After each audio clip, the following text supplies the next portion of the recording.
Bismillahirrahmanirrahim. Assalamualaikum warahmatullahi wabarakatuh. Kumpulan kami diamanahkan dengan tajuk Peranan Agama dan Kepercayaan dalam Pembinaan Tamadun Manusia. Saya, Rosliza binti Ismail, akan membentangkan bahagian yang pertama, iaitu pengenalan dan ciri-ciri tamadun.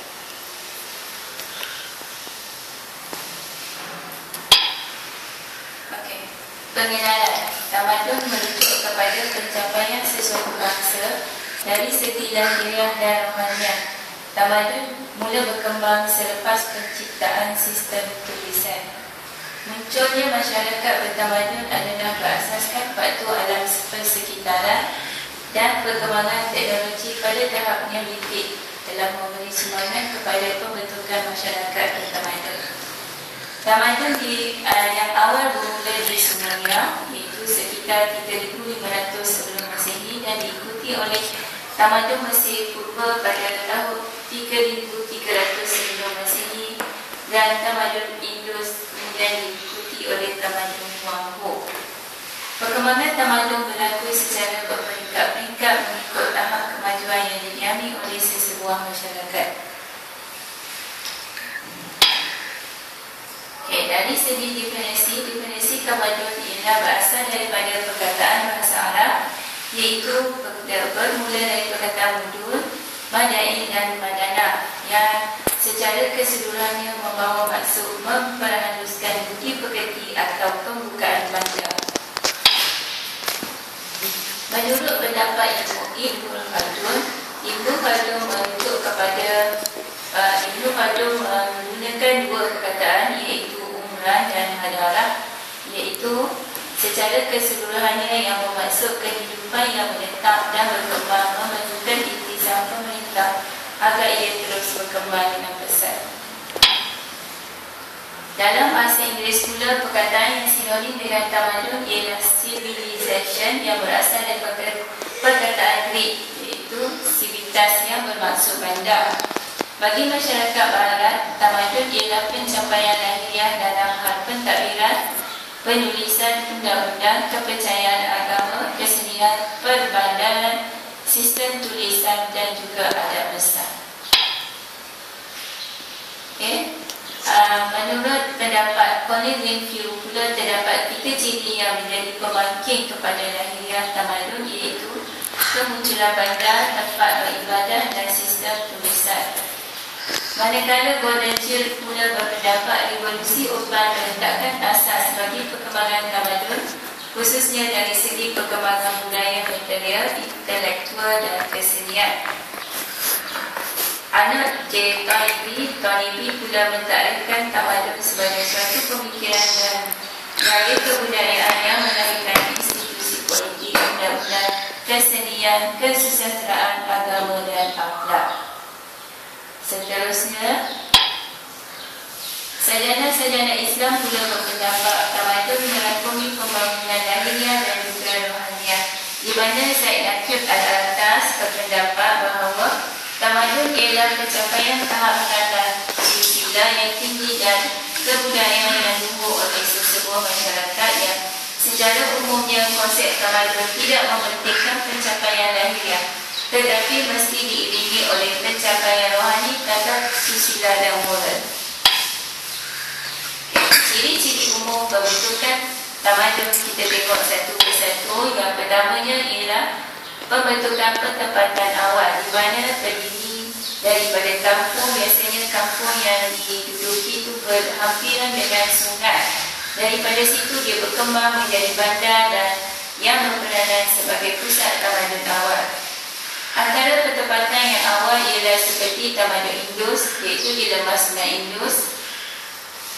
Kemudian tamadun Mesir di lembah sungai Nil, tamadun Mesopotamia di lembah sungai Tigris dan Euphrates, dan tamadun Wahho, iaitu di lembah sungai Wahho ataupun sungai Kuning.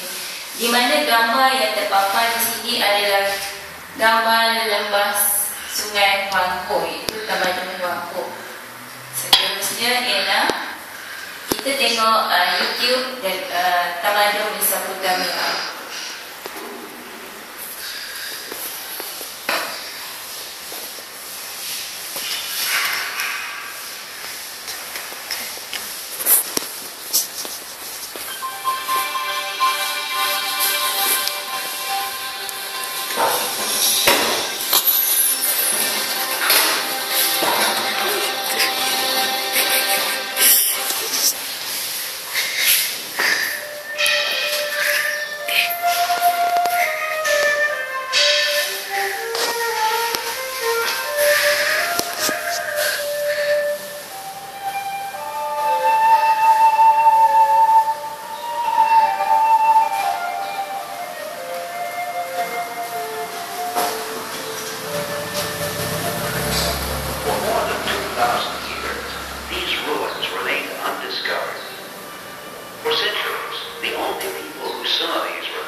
cities have been discovered. Around 2700 BC, they were populated by Sumerians. In this area, archaeologists have found proof that cereal agriculture was the basis of that civilization. Irrigated fields produced a dependable food supply for Sumerians. They dug ditches and brought river water to their dry lands, the first step toward large-scale farming.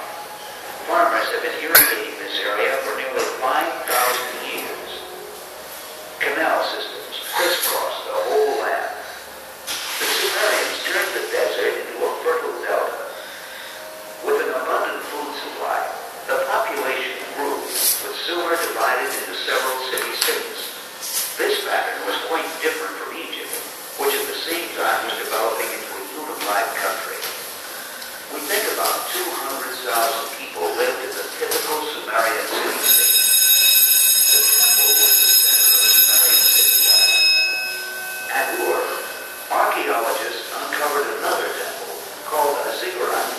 Each city-state was organized around the worship of the deity, whose home was the temple.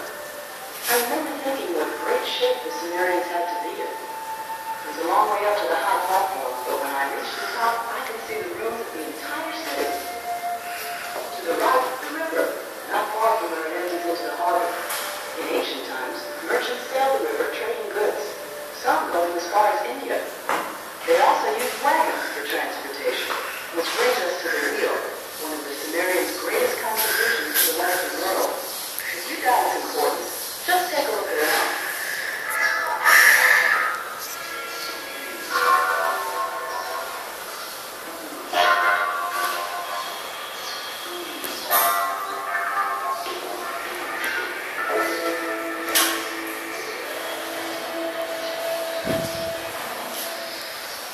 This is a photograph of the excavation site of another ancient city, not far from Ur. All of the various pots and jars and bowls were found in just one home. The Sumerians were among the first people to use the wheel in pottery making. Craftsmen were probably specialized. Some made pottery, others made statues. These figurines were placed in the temples. They give us an indication of how the Sumerians dressed and what they looked like. Some cities even had toy manufacturers. Working with clay, the Sumerians produced toys that resembled some of ours. Only the most skilled and gifted people were allowed to work in silver and bronze. Since precious metals aren't found in Mesopotamia, the silver in this bracelet probably came from northeastern Asia Minor. Although the Sumerians traded for certain materials, they relied on clay to make most things. Mud and stone were about the only resources they had. Even in Iraq today, some homes are made with clay bricks. The Sumerians also developed the principle of the arch. This method of standing and holding in a wall was the Sumerian contribution to architecture. Since 2500 BC, the arch has been essential in the building of bridges and temples. Perhaps the most important use of clay was in the development of writing. Writing was first used as a way of keeping track of business in the temples. More than half of all ancient history was recorded on clay tablets, and this is where it began. Cylinder seals were the first form of written communication. They were used to identify land officials and war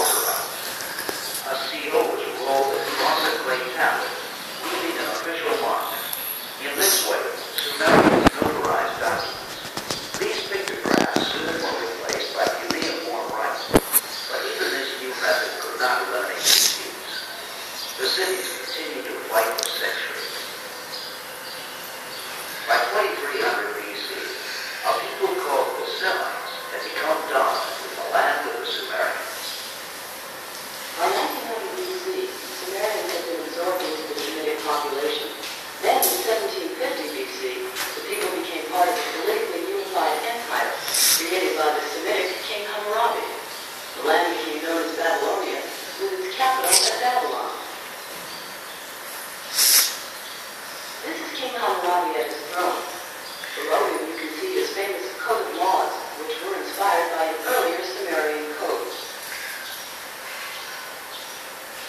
These laws were publicly displayed. Hammurabi built a powerful empire which included Mesopotamia, Syria, and part of Asia Minor. Babylonia retained its power for nearly 300 years. About 1400 BC, another people had their beginnings around the city of Assur. These were the Assyrians, who were called the Babylonians downside. The Assyrians lived in the mountains north of Babylonia. They were an agricultural people, highly civilized, although their culture was less developed than the Babylonians. However, the Assyrians had something that enabled them to conquer empires. They had a horse. Can you picture thousands of warriors riding out of the mountains? Men on horseback must have been a terrifying sight to the people accustomed to fighting on foot. The Assyrians used shields and designed chariots for fighting.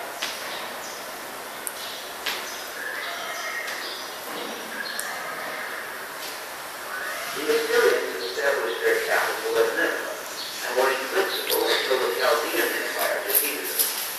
Around 570 BC, it reached its height under King Nebuchadnezzar. Power shifted back to Babylon. Under the new kings, Babylon became one of the most splendid cities in the world.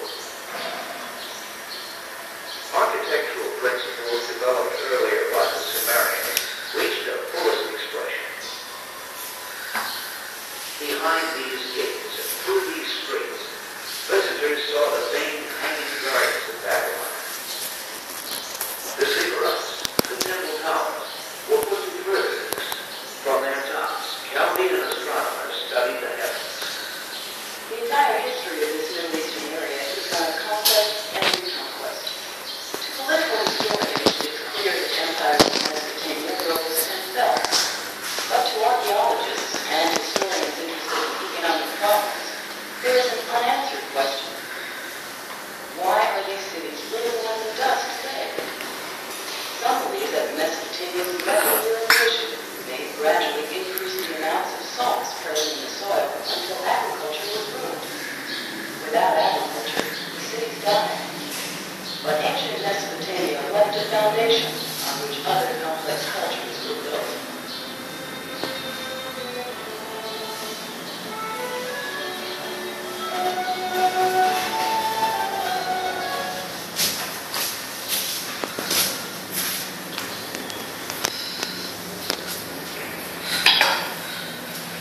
Tadi adalah gambaran daripada tamadun Mesopotamia yang terletak di lembaga Sungai Tigris dan Euphrates.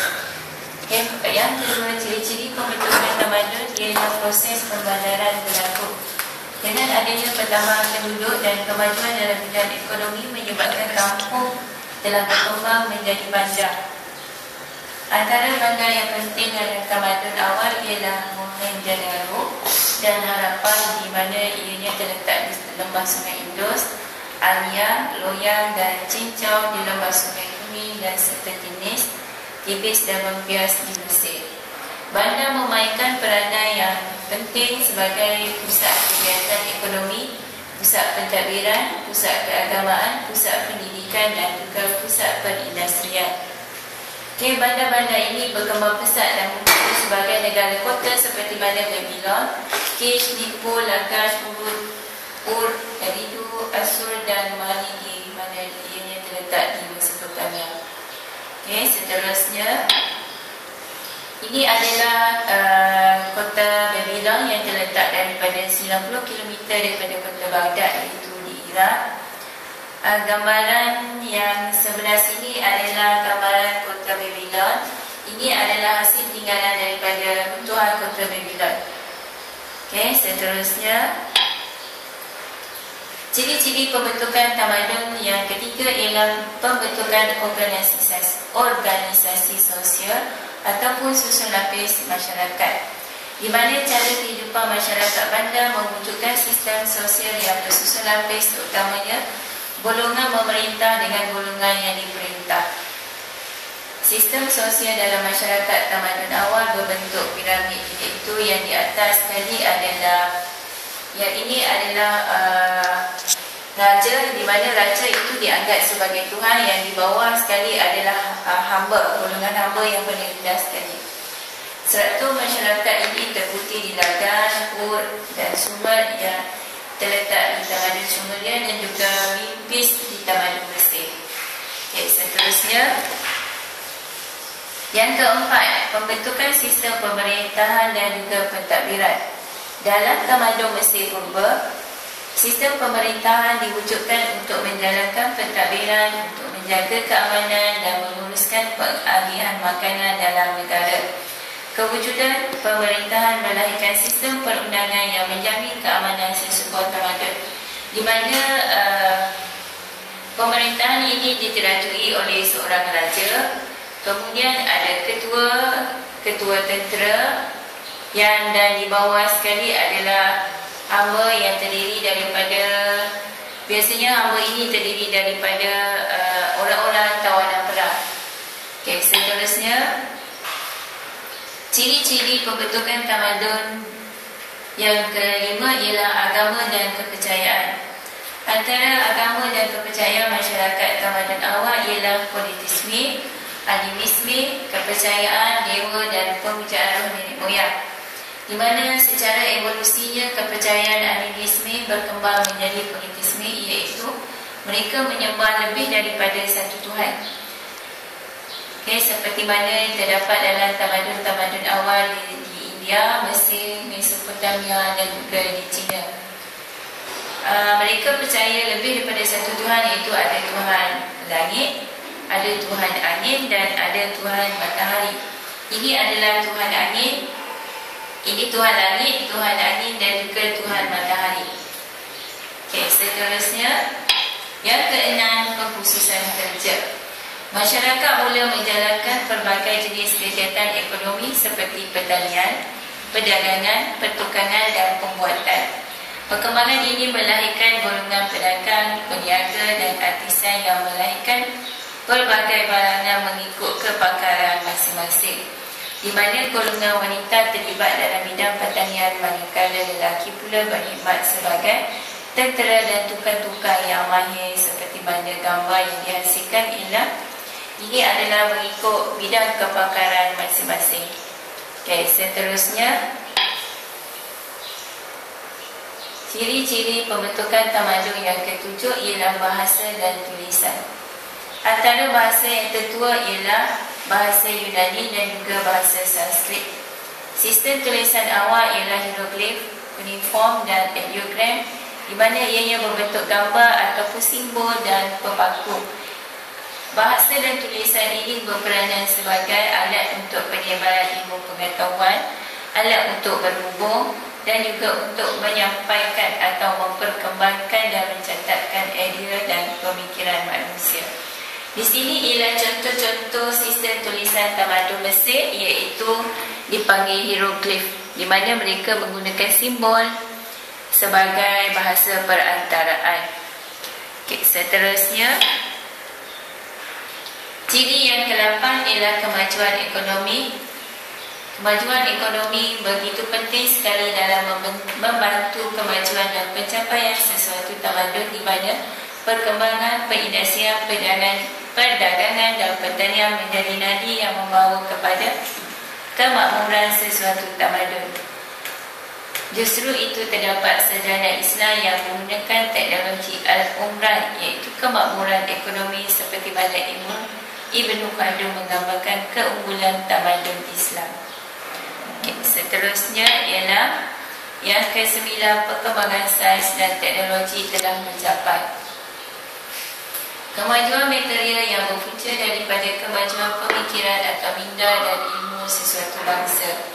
Tahap pemikiran yang tinggi telah diterjemahkan dalam bentuk realiti yang bersifat benda, alatan atau teknologi, di mana dalam bidang pertanian telah diciptakan, manusia telah dapat mencipta sistem pengangkutan seperti pedati, kincir air dan peroda untuk membuat temikat. Penemuan-penemuan ini telah berlaku dalam beberapa bidang sains seperti ekonomi, astronomi, matematik dan juga perubatan. Wujudnya penciptaan kapal layar, kalender, alat menyukat dan penimbang adalah contoh rakyat Mesir telah, sebagai contoh, rakyat Mesir telah membina piramid dan orang Mesopotamia telah membina zigurat. Okey, kita tengok gambarnya. Ini adalah lakaran binaan zigurat, iaitu di mana ianya digunakan sebagai tempat untuk beribadah. Dan di sebelah sini ialah binaan piramid di Mesir. Okay, seterusnya kita tengok tamadun Mesir.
Ini adalah gambaran tamadun di Mesir yang saya dapat daripada YouTube. The Egyptians crafted intricate artwork, built great stone monuments, and developed the world's first national government. They created the first basic forms of written writing, 365-day calendar, and a kind of writing called hieroglyphics, leaving behind a record of their work in words as well as in stones.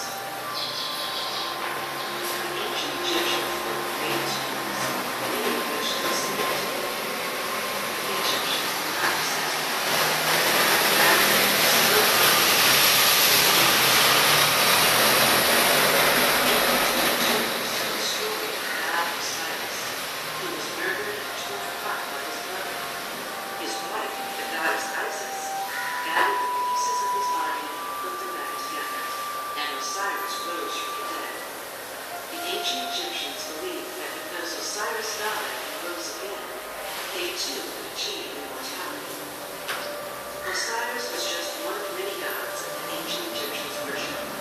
Their supreme deity was Amun-Ra, the sun god.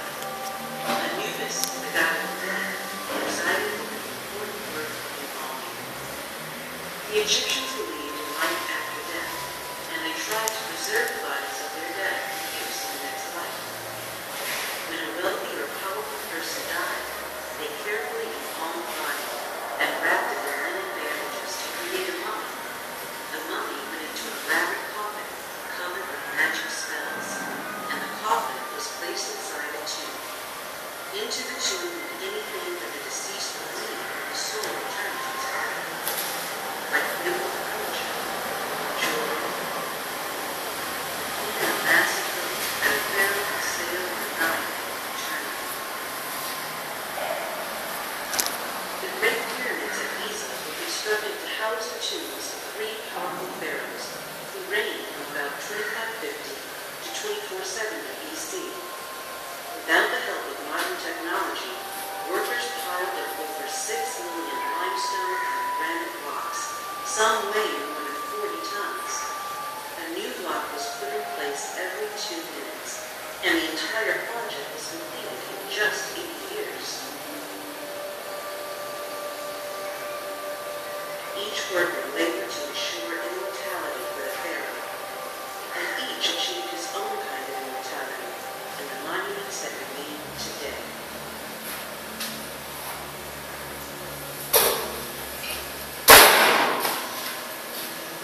Okay, sekian sahaja persembahan saya. Pembentaran seterusnya akan diikuti oleh ahli yang seterusnya. Sekian, terima kasih.